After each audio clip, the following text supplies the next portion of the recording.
2025 आ चुका है और ये सवाल इस समय सबके मन में है, क्या अब भी क्रिप्टो करेंसी में इन्वेस्टमेंट करना एक सही फैसला है। इस वीडियो में हम पूरा एनालिसिस करेंगे, क्या फायदे हैं, क्या नुकसान है और कैसे आप अपने इन्वेस्टमेंट को स्मार्टली प्लान कर सकते हैं। तो चलिए शुरू करते हैं। तो पहले बात करते हैं कि 2025 में क्रिप्टो का क्या सीन है। अभी तक क्रिप्टो करेंसी जैसे बिटकॉइन, इथेरियम और दूसरे अल्ट कॉइन ने काफी अप्स एंड डाउन्स दिखाए हैं। 2021 और 2022 के बुल रन के बाद 2023 में मार्केट थोड़ी स्टेबल हुई थी, लेकिन 2024 ने फिर से वॉलेटिलिटी दिखाई क्योंकि अमेरिका के नए प्रेसिडेंट ट्रम्प बन गए थे, जो क्रिप्टो मार्केट को खुला सपोर्ट करते हैं। अप्रैल 2025 तक, यानी अभी जब मैं ये वीडियो बना रहा हूँ, बिटकॉइन का प्राइस 85 या 86 हजार डॉलर के आसपास चल रहा है और इथेरियम भी 1900 से 2000 डॉलर के बीच के लेवल पर ट्रेड कर रहा है।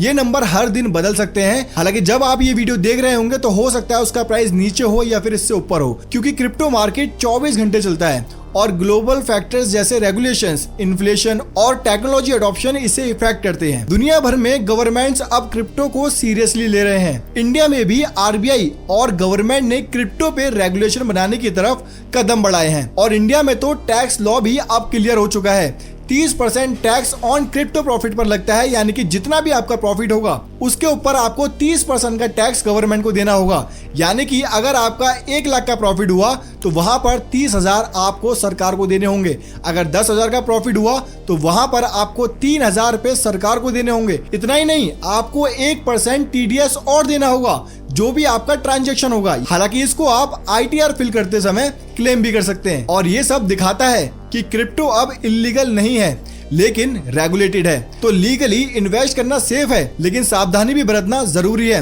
वरना ज्यादा टाइम नहीं लगेगा आपका अकाउंट जीरो होने में। अब सवाल ये है कि आखिरकार हम पूरे इंडियन मार्केट को छोड़ करके क्रिप्टो में ही क्यों इन्वेस्ट करें। चलिए कुछ फायदे देख लेते हैं। यहाँ इन्वेस्ट करने का सबसे पहला और सबसे बड़ा फायदा ये है कि यहाँ पर आपको हाई रिटर्न्स का पोटेंशियल मिलता है।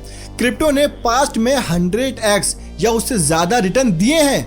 अगर आपने 2017 में बिटकॉइन खरीदा होता तो आज आप करोड़पति हो चुके होते, क्योंकि 2017 से 2025 तक क्रिप्टो के अंदर काफी अच्छी रैली देखी गई है। क्रिप्टो के अंदर आपको दूसरा फायदा मिलता है डिसेंट्रलाइज सिस्टम का। ये बैंक्स या गवर्नमेंट के कंट्रोल में नहीं है, जो इसे एक यूनिक एसेट बनाता है। वहीं तीसरा सबसे बड़ा फायदा है कि इसमें आपको ग्लोबल अडॉप्शन मिलता है। इसमें बड़ी बड़ी कंपनीज जैसे टेस्ला, पेपाल और इंडिया में भी कुछ स्टार्टअप्स क्रिप्टो एक्सेप्ट अब करने लगे हैं और ये आने वाले टाइम में फ्यूचर में एक करेंसी बन सकती है। वहीं चौथा सबसे बड़ा फायदा आपको यहाँ पर यह मिलता है कि यहाँ पर आपको डिवर्सिफिकेशन का ऑप्शन मिल जाता है। अपने पोर्टफोलियो में क्रिप्टो ऐड करना आपके लिए रिस्क को बैलेंस कर सकता है, क्योंकि ये स्टॉक मार्केट से बहुत अलग चलता है। तो अगर स्टॉक मार्केट गिरेगी और आपका पैसा क्रिप्टो के अंदर लगा होगा तो हो सकता है वहां पर आपका प्रॉफिट हो जाए और आपका जो रिस्क मैनेजमेंट है वो बैलेंस हो जाए। अब बात कर लेते हैं क्रिप्टो के अंदर रिस्क और चैलेंजेस की। देखिए, हर सिक्के के दो पहलू होते हैं।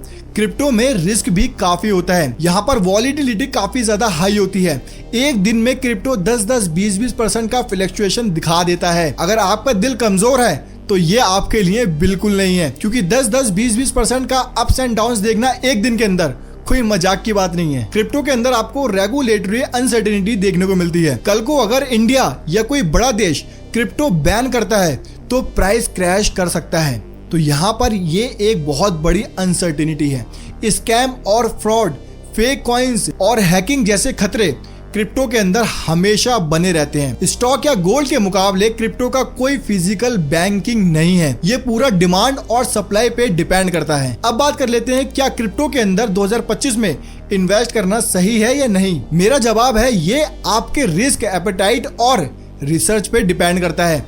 अगर आप लॉन्ग टर्म इन्वेस्टर हैं और 5-10 साल तक वेट कर सकते हैं तो 2025 आपके लिए एक अच्छा एंट्री पॉइंट हो सकता है, क्योंकि क्रिप्टो मार्केट की अभी ये शुरुआत है। बड़ी बड़ी कंपनीज जैसे अमेजोन और फेसबुक अभी क्रिप्टो के अंदर आना बाकी है। लेकिन अगर आप शॉर्ट टर्म प्रॉफिट चाहते हैं तो यहाँ आपके लिए रिस्क हो सकता है, क्योंकि यहाँ पर वॉलिटिलिटी काफी ज्यादा हाई होती है। चलिए अब कुछ प्रैक्टिकल टिप्स के बारे में बात कर लेते हैं जो आपकी क्रिप्टो जर्नी को सेफ और प्रॉफिटेबल बना सकता है। इसमें सबसे पहले नंबर पर आता है रिसर्च इज किंग। सिर्फ हाइप पे मत जाइए, कॉइन का व्हाइट पेपर पढ़ें, टीम चेक करें और उसका यूज के समझे, क्योंकि कुछ दिनों पहले मार्केट के अंदर पाई कॉइन आया था और उसकी हालत अभी क्या हो चुकी है आप जाकर के खुद देख सकते हैं उसका चार्ट। हमेशा स्मॉल अमाउंट से स्टार्ट करें, पूरा पैसा एक बार में मत लगाएं, सिर्फ अपने पोर्टफोलियो का 5-10% ही क्रिप्टो के अंदर लगाएं। क्रिप्टो बाय करते टाइम हमेशा ट्रस्टेड प्लेटफॉर्म का यूज करें, क्योंकि कुछ दिनों पहले हमने WazirX को देखा था कि कितना बड़ा उसके अंदर फ्रॉड हो गया था। लोगों के जितने भी क्रिप्टो थे वो सारे हैक हो गए थे। हालांकि कंपनी ने अपने पास से कुछ पैसा पे किया था, बट कहीं ना कहीं यहाँ पर ये खतरा बना रहता है। क्रिप्टो के अंदर हर महीने थोड़ा बहुत इन्वेस्टमेंट करते रहें ताकि वॉलिटिलिटी का रिस्क कम हो। अगर आप इन्वेस्टमेंट की दुनिया में आ रहे हैं तो हमेशा क्रिप्टो न्यूज, एक्सपोस्ट और मार्केट ट्रेंड पर नजर रखें। और यहाँ पर सबसे बड़ी बात कि लोग फोमो में आके इन्वेस्टमेंट करना शुरू कर देते हैं। जहां देखते हैं कोई कॉइन 10-15% गिरा, वहां पर वो ज्यादा पैसा लगाना शुरू कर देते हैं, जो कि उनके लिए काफी ज्यादा रिस्की हो सकता है। अगर कोई कॉइन 100% अप या डाउन हो चुका है तो एकदम डिसीजन ना लें, थोड़ा वेट करें और जब वो अपने अच्छे लेवल पर आ जाए तभी इन्वेस्टमेंट करने का प्लान बनाएं। तो दोस्तों 2025 क्रिप्टो इन्वेस्ट करना सही है या नहीं, ये आपके गोल्स और तैयारी पे डिपेंड करता है। अगर आप डिसिप्लिन्ड हैं, रिसर्च करते हैं और थोड़ा रिस्क लेने को तैयार हैं, तो ये आपके लिए एक गोल्डन अपॉर्चुनिटी हो सकती है। लेकिन अगर आप लोग बिना सोचे समझे पैसा लगा रहे हैं तो ये आपके लिए गैम्बलिंग साबित हो सकता है। फैसला आपका है, लेकिन हमेशा इन्वेस्टमेंट करते समय अपने दिमाग से काम ले, ना कि अपने दिल से। मिलते हैं अगली वीडियो में।